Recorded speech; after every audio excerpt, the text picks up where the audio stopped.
Hey guys, welcome back to my channel. This is your boy Zach, about to attack another TV show review. Today we're doing Falcon and the Winter Soldier episode 2. Let's talk about the good that happened in the episode. So, just like the first episode, Sam and Bucky are just great to watch. Sam really trying to figure out what his place is in the world. It's really good to explore in this series. We got less of the personal touch that we got in the first episode, and it's more of like what he's going to be doing throughout the series, especially after the cliffhanger that we were left on in the first episode with a U.S. agent becoming the new Captain America. And what I liked about this episode, it didn't start off how I expected it. It started with them humanizing the U.S. agent. And in the comic books, he's just a straight up asshole.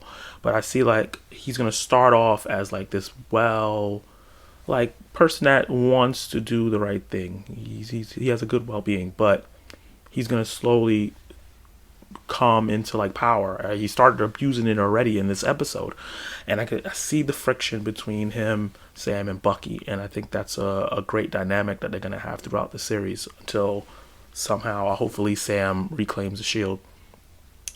The action in this episode was a little stilted because of the constant back and forth between Bucky and Sam.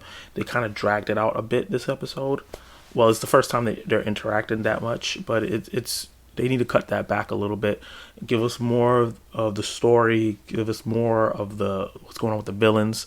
Now, my first review of the first episode, I complained that I felt like the villains were a bit lackluster. We got a little bit more of the flag smashers in here and what their cause is, and the personalities of each individual member. But it just still wasn't enough for me to care about what they're doing. I need a little bit more time with them and to see what their motivations and their plan is, which I still don't know what their plan is to do in this series. But my favorite part of the episode is when Bucky decided to take Sam to go visit Isaiah Bradley, which is a comic book character that hasn't been talked about that much. Not even just in comics, but just as mainstream media. He is a character in the comics that was the first Captain America, a black man that was the first Captain America, the first super soldier, and he was kind of just left for dead. And it seems like in this series they're changing that to be that he was there, he went on missions, and then when he came back to the United States, they didn't abandon him, they put him in jail.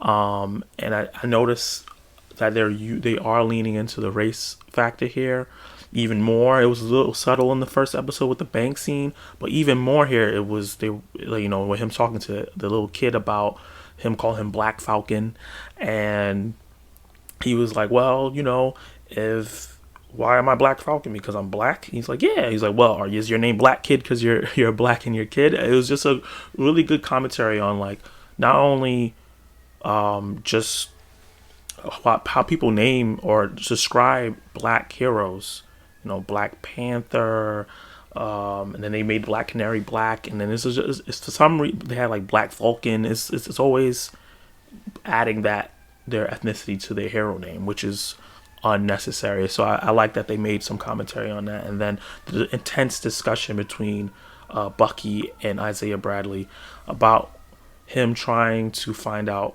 where these new super soldiers are coming from. Isaiah Bradley not having it. He's been through so much, and he obviously has a personal history with Bucky that's not favorable. So he decided that he wanted him out. And then right after that, we get like this really on the nose racial relation scene with the cops. And I was hoping that the show would subtly talk about those things like they did in the first episode with the bank scene. I felt like this was a little too on the nose, especially right after they just came from talking with Isaiah. Now after that, we had another scene where Bucky goes to therapy, but this time Sam is there and she's trying to mend that relationship, but there's just something there that they have different ideals, and Bucky is really just trying to see Sam as the new Steve, and Sam is trying to tell Bucky like, I'm myself, I make my own decisions, and you need to respect that. So I can see where that friction is gonna kind of go away as they team up more. And then right after that, they go into seeing U.S. Agent James Walker again, or John Walker, I think his name is, and he using his power now as Captain America because he's funded by the government. They have given him certain abilities that he can do, and he threatens them. And I feel like it's like a 360, or maybe it's like a 360 from, or 180, I should say, from the beginning of the show, where he was this humble, very down to earth dude, and then turning into like this asshole right at towards the end of the episode towards them. I get it where he was kind of irritated because Bucky and Sam wasn't accepting him, but at the same time he should also understand that their friend was Captain America. He was a symbol to the world, but he was their personal best friend, and he meant a lot. It was more than the clothes and the shield.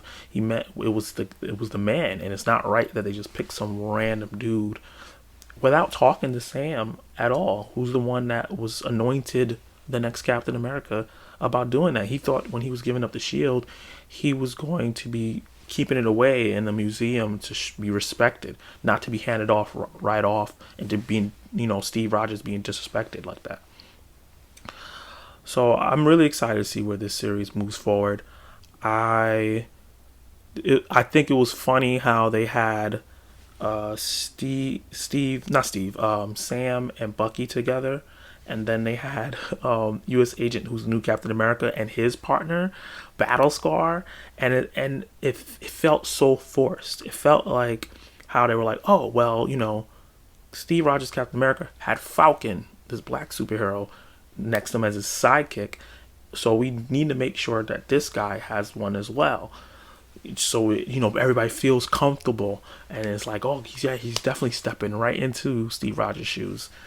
And Bucky definitely saw that right away, and it pissed him off. There was a lot of good character moments between the new Captain America and our protagonist, and a lot of this good discussion between Bucky and Isaiah Bradley, and then Falcon's reaction to find out that there was a black super soldier who was out there in the war, and it was completely hidden from him, and what those implications could mean.